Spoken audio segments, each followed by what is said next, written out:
The moment I turned the key in my own front door and felt it refuse to move, refused to even pretend it recognized me, my stomach dropped in a way I can only describe as the ground disappearing beneath my feet in the middle of a sentence I hadn't finished speaking. I stood there on the porch of the home I had lived in for 11 years, suitcase still gripped in my hand, keys jingling uselessly against a lock that no longer belonged to me, and for a moment I genuinely believed I had walked up to the wrong house. Before I go further into what happened that afternoon, and everything that came crashing down after it, I want to ask you something, because I have a feeling this story is going to sit with you the way it sat with me. If you believe in kindness, in forgiveness, in the quiet stubborn hope that people can find their way back to each other even after the worst has happened, I'd ask you to like this video, leave a comment, share it with someone who might need a little hope today, and subscribe to our channel. We tell these stories because we believe every family, every marriage, every fractured relationship deserves the chance to be understood before it's judged. So if that's something you believe too, let's build this community together, one true story at a time. My name is Holden Marsh. I am 42 years old, and until that Tuesday afternoon in early June, would have told you, without a shred of doubt, that I knew my wife better than I knew myself. Vivienne and I had been married for 14 years. We met in our late 20s at a mutual friend's engagement party, back when I still believed that ambition alone could carry a person through anything, and she was the first person who ever looked at me like ambition wasn't the most interesting thing about me.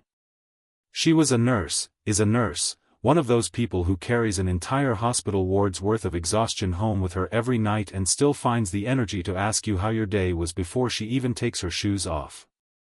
We built a life together in a modest brick house on Wexford Lane, the kind of house with a crooked mailbox and a garden that Vivienne fussed over every spring like it was a third child. We had one actual child, our daughter Josie, who was 12 that summer, all elbows and opinions, caught in that strange, beautiful, maddening space between wanting to be babied and wanting to be left entirely alone. I traveled for work more than I liked to admit, even to myself. I was a regional operations manager for a mid-sized logistics company, and while the job paid well enough to keep us comfortable, it also meant that roughly 1 week out of every month, I was somewhere else, some airport hotel with the same beige carpet and the same continental breakfast, calling home at night to hear about spelling tests and leaking faucets and Vivienne's 12-hour shifts. I always told myself the traveling was temporary, that once I made regional director, things would settle down. I had been telling myself that for 6 years. The trip that ended with me standing locked out of my own house had been a fairly ordinary one, 4 days in Columbus for a supply chain conference that I mostly remember for its terrible coffee and a keynote speaker who talked for 45 minutes about warehouse efficiency metrics. I called Vivienne every night like I always did. The first 2 calls were normal, warm even, filled with the small mundane details that make up a marriage, what Josie had for lunch, whether the dishwasher was finally fixed, a funny thing our neighbor's dog had done. But on the 3rd night, something in her voice had changed. It wasn't anger, not exactly. It was more like distance, like she was speaking to me from somewhere further away than Columbus, Ohio could possibly account for. I asked her if everything was all right, and she said yes, just tired, long shift, and I believed her because I wanted to, because believing the easy answer is so much simpler than chasing down the hard one. On the 4th night, the last night of the trip, she didn't answer at all. I called twice, then texted, then told myself she'd probably fallen asleep early after a brutal double shift, and I went to bed with a small, nagging unease that I did not yet have a name for. The next morning, I flew home. It was a gorgeous, cloudless June afternoon when my taxi pulled up outside the house, the kind of day that makes you feel briefly, foolishly invincible, sunlight pouring gold over the lawn. Vivienne had reseeded in April, the roses along the fence just beginning to open. I remember feeling glad to be home in that simple, uncomplicated way you feel glad about ordinary things right before your life changes. I paid the driver, grabbed my suitcase, walked up the same 3 porch steps I'd walked up 1,000 times, and put my key in the lock. It didn't turn. I assumed at first that I'd grabbed the wrong key, some leftover from an old set, and I fumbled through my keyring, trying each one, feeling increasingly foolish standing there in the bright afternoon light like a man burglarizing his own home. When none of them worked, I knocked. No answer. I knocked again, harder, calling out for Vivienne, then for Josie, my voice sounding strange and too loud in the quiet suburban afternoon, a lawnmower humming somewhere down the street, utterly indifferent to the fact that my entire understanding of my life had just been quietly, methodically dismantled while I was 3 states away talking about warehouse efficiency. I walked around to the back door. Locked as well, a shiny new deadbolt gleaming where the old, slightly rusted one used to be. I stood in our backyard, in the shade of the oak tree Josie used to swing from, and I felt something close to panic rising in my chest, that specific, nauseating panic of a person realizing that the story they've been living in might not be the story that's actually true. I tried calling Vivienne's cell phone. It rang 4 times and went to voicemail. I tried again. Same result. I sat down on the back steps of my own house, my suitcase beside me like some kind of absurd prop, and for a long moment I simply could not think of a single reasonable explanation for what was happening. My mind, in the way minds do when they're starved of real information, began constructing its own terrible narratives. Perhaps she had found someone else, and this was her way of ending things without having to face me directly.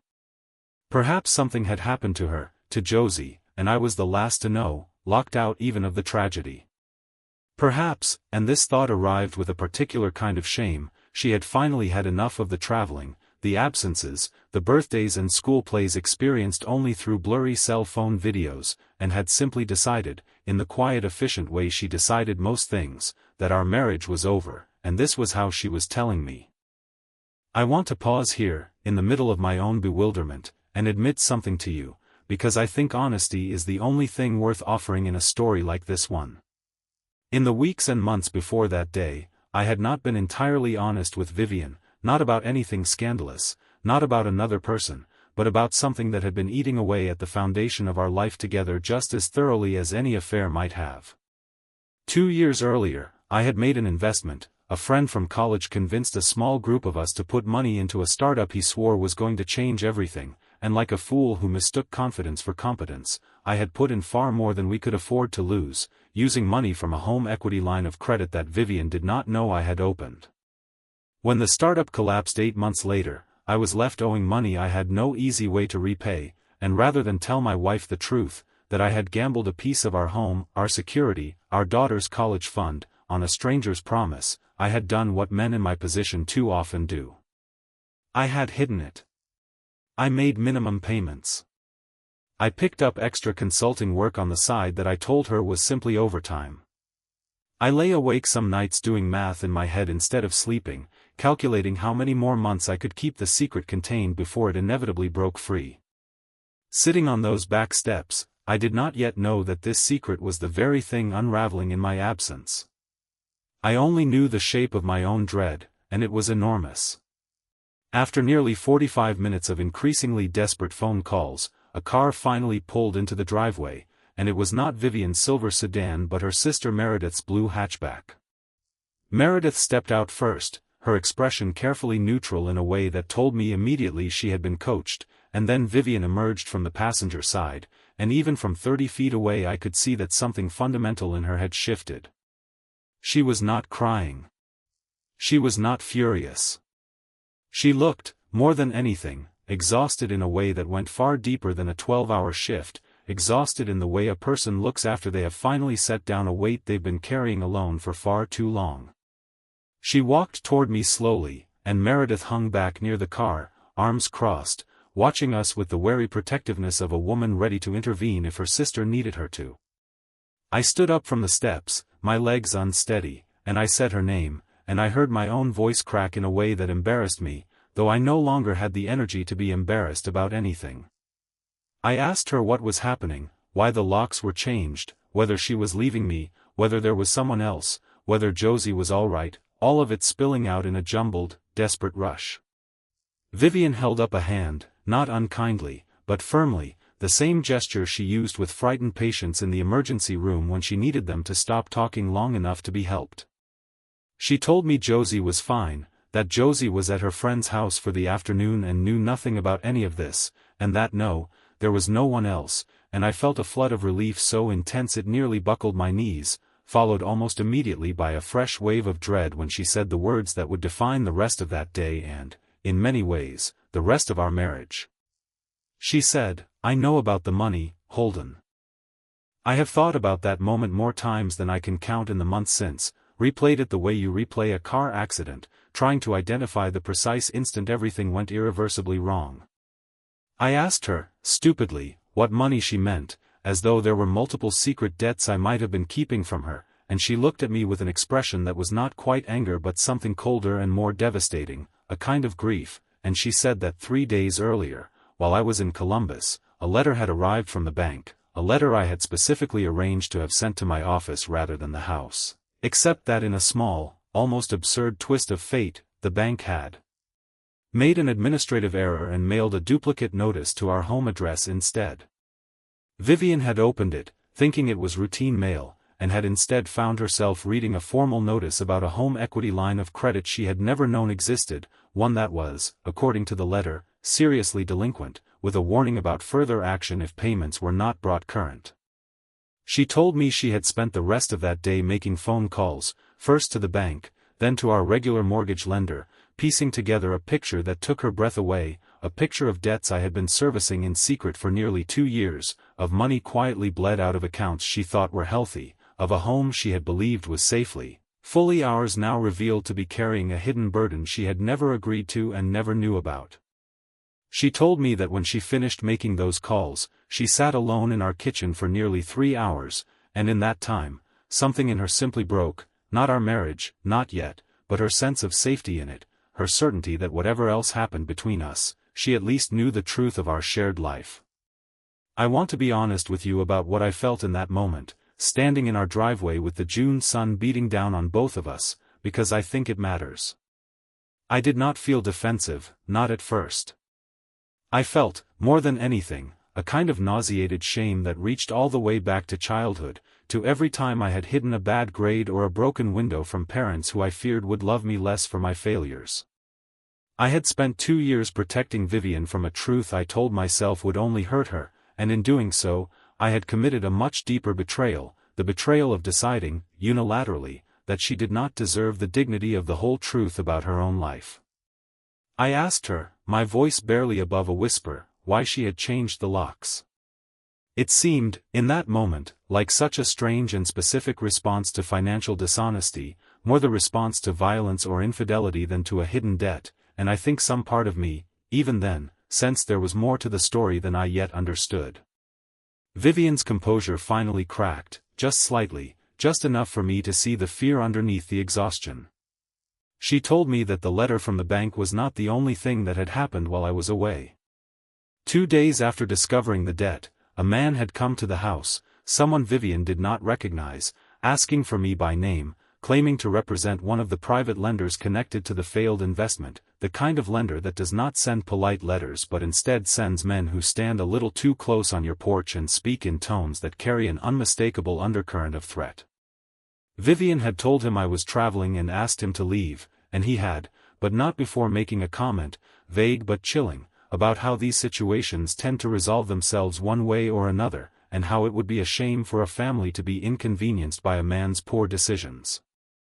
Hearing this, standing in our driveway, I felt something colder than shame settle into my chest, something closer to horror. In my desperate attempt to shield my wife from disappointment, I had inadvertently exposed her and our daughter to danger I had never fully understood myself, danger from lenders I had grown increasingly uneasy about but had convinced myself I could manage quietly, on my own, without ever having to admit to anyone that I had made a catastrophic mistake. Vivienne told me that after the man left, she had called a locksmith that same afternoon, not out of anger at me, or not only out of anger, but out of a raw, animal instinct to protect our home and our daughter from a threat she did not yet fully understand but recognized as real. She said she had considered calling me immediately, had actually dialed my number twice and hung up before it connected, because she did not trust herself to have that conversation over the phone, 3 states apart, with Josie in the next room.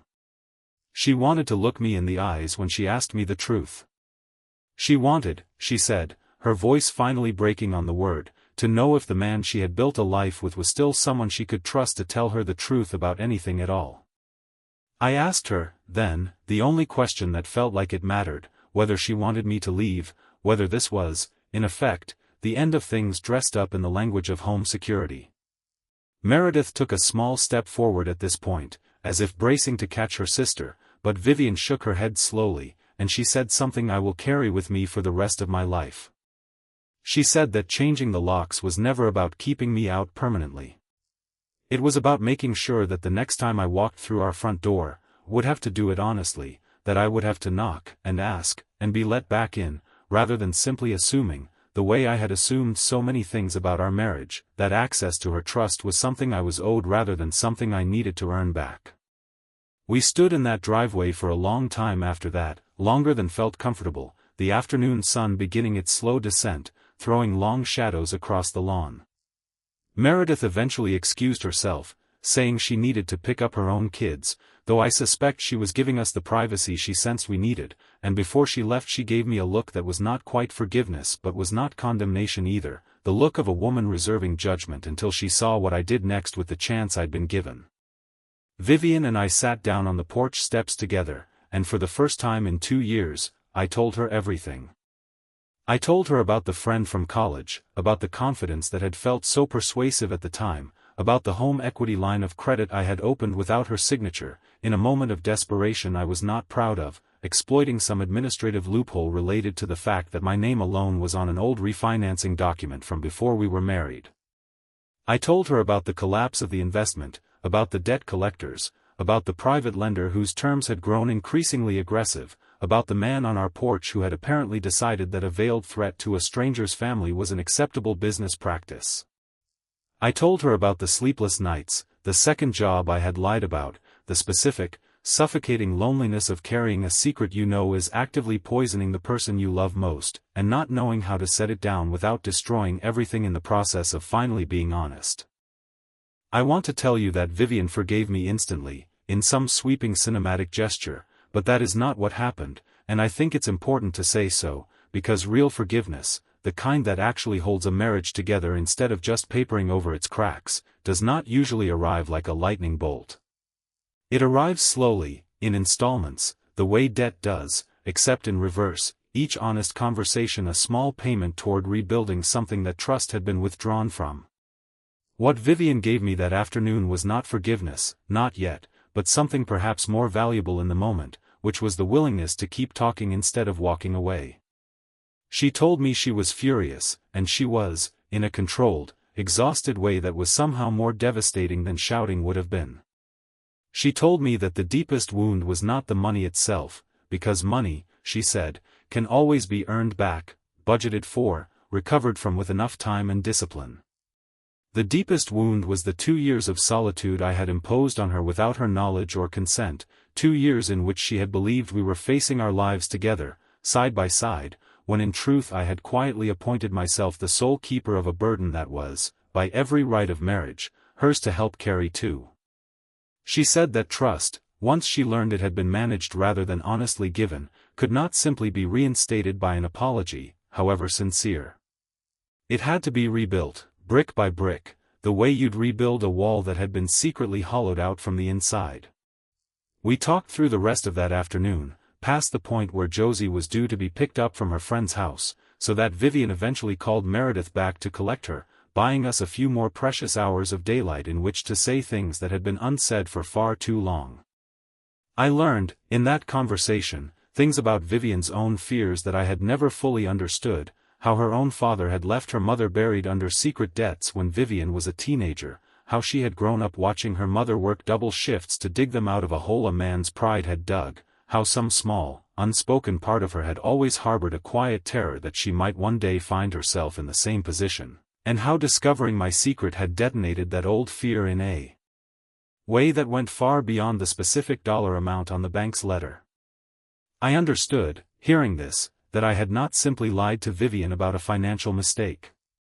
I had, without ever intending to, recreated for her the exact wound of her childhood, the wound of a partner's secrecy leaving her stranded and unprepared in her own life.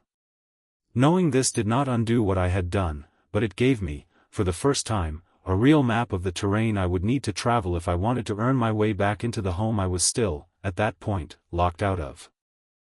As the afternoon wore on, we began, tentatively, to talk not just about the past but about what might come next.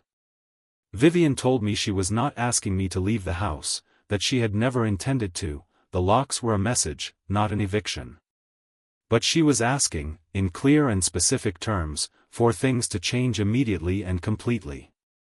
She wanted access to every account, every statement, every piece of financial paperwork in our lives, not out of a desire to control me but out of a determination never again to be the last person to know something that fundamentally affected her family's safety. She wanted us to meet with a financial counselor together, not separately, to fully map out the debt and build an honest, shared plan for climbing out of it. And she told me, with a directness that I found almost unbearably brave given everything she had just endured, that she wanted us to see a marriage counselor as well, not because she believed our marriage was beyond saving, but because she believed the habits that had allowed this secret to grow undetected for 2 years were not incidental. They were symptoms of a deeper pattern in how I handled fear, a pattern of retreating into silence and self-reliance rather than reaching for her, and she was not willing to spend the next 14 years of marriage married to that pattern. I agreed to every single one of her conditions before she had even finished stating them, not out of desperation to smooth things over, though certainly some part of that desperation was present, but because as she spoke I recognized the truth in what she was describing with an almost physical force. I thought about my own father, a man who had died when I was in my 20s still carrying financial worries he had never once discussed with my mother, worries she only discovered fully after his funeral while sorting through his files, and I realized with a jolt that I had, without ever consciously deciding to, inherited his particular flavor of loneliness and was in the process of passing it forward into my own marriage like some grim family heirloom nobody wanted but everybody kept. It was nearly 6 in the evening, the light finally beginning to soften into the long gold of early summer dusk, when Vivienne reached into her pocket and pulled out a single brass key, still shiny, the copper-bright color of something newly cut. She held it out to me, and I remember staring at it in her palm for a long moment before I understood what she was offering. She told me this was not a symbolic gesture of complete restored trust, that she wanted to be honest about that too, but it was an invitation, a decision on her part to choose the harder, more hopeful path of trying to rebuild rather than the easier path of walking away. She said that trust would have to be earned back in ordinary days, in small honest moments, in the 1,000 mundane choices a person makes when no one else is watching, but she was willing to give me the chance to make those choices if I was willing to actually make them. I took the key from her hand, and I want to tell you that the moment was purely joyful, but honestly, it was heavier than that, weighted with everything that had just been revealed and everything that would still need to be repaired. I held that small brass key like it was something sacred, because in a way, it was a physical symbol of a woman choosing hope over the much simpler comfort of certainty, choosing the difficult, uncertain work of forgiveness over the clean finality of walking away.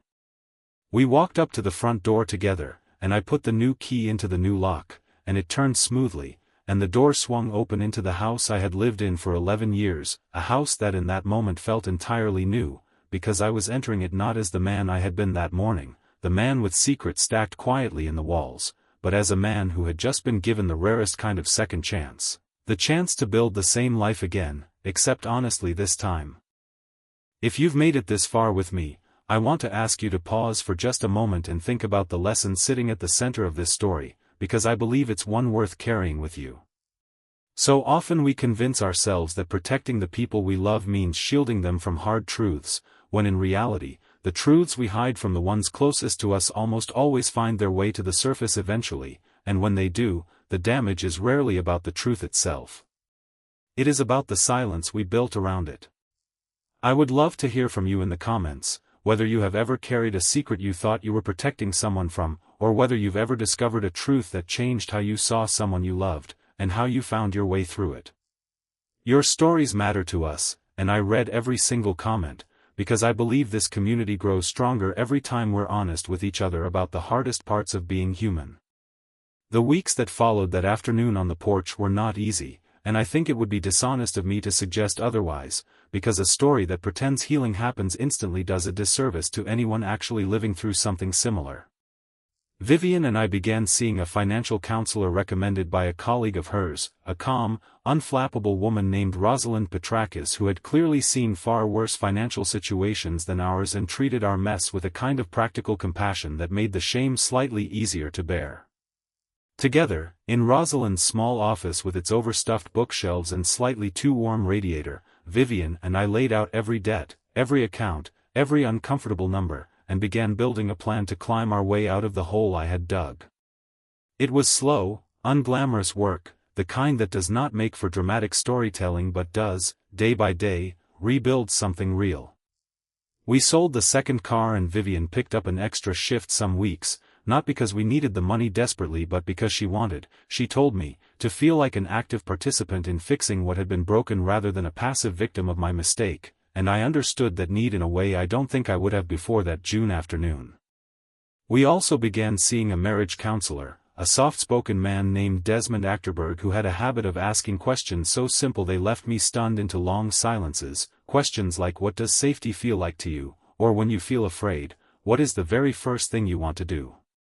In those sessions, I began to understand my own patterns in ways I never had before, understood that my instinct to hide problems rather than share them was not really about protecting Vivienne at all, not fundamentally, but about protecting myself from the unbearable vulnerability of admitting failure to the person whose respect I valued most in the world. Desmond helped me see that this instinct, however understandable its origins, was not something I could simply apologize away. It was something I had to actively practice unlearning, one honest conversation at a time, choosing again and again, in small moments, to reach toward Vivienne with my fears instead of retreating into the familiar, lonely comfort of handling things myself. Josie, for her part, remained largely unaware of the specifics of what had happened, though children are rarely as oblivious as we hope, and I think she sensed some shift in the emotional weather of our house during those weeks, a certain careful gentleness between her parents that had not always been there before. We told her, eventually, a version of the truth appropriate to her age, that Daddy had made a big financial mistake and that Mommy and Daddy were working together to fix it, and that sometimes even grown-ups make mistakes and have to learn how to be honest and brave enough to fix them. I remember her looking at me with an expression of such uncomplicated grace, 12 years old and somehow already understanding something about forgiveness that had taken me 42 years to grasp, and she said, simply, "That's okay, Dad, everybody messes up," and hugged me in that fierce, brief way preteens do before they remember they're supposed to be too old for hugging their fathers. There were hard days too, days when Vivienne would find herself suddenly, unexpectedly angry over some small thing, a bill left unopened on the counter, a work trip I mentioned too casually, and I came to understand that these flares were not really about the bill or the trip but about the echo of betrayal still reverberating through her, and that my job in those moments was not to defend myself but to listen, to stay present, to resist every instinct toward the old defensive retreat and instead lean into the discomfort of being fully seen in my failure. There were nights I lay awake replaying that terrible afternoon in the driveway, wondering how differently things might have gone if that bank letter had simply arrived at my office as intended, wondering whether I would ever have found the courage to confess on my own, and I do not know the answer to that question, and I have made a kind of peace with not knowing. Because the truth is that some of us only find our way to honesty when circumstances force our hand, and what matters after that is not the purity of our original intentions but what we choose to do once the truth is finally standing in the room with us. About 3 months after that June afternoon, on a bright Saturday morning in September, Vivienne asked me to come out to the garden with her, where she had been slowly restoring the rose bushes along the back fence that had gone a bit wild during the chaos of that summer. She handed me a pair of gardening shears and told me, in the easy, practical tone she used for most things, that she wanted to plant something new, something that had not been there before, a small dogwood tree she'd bought that morning at the nursery down the road.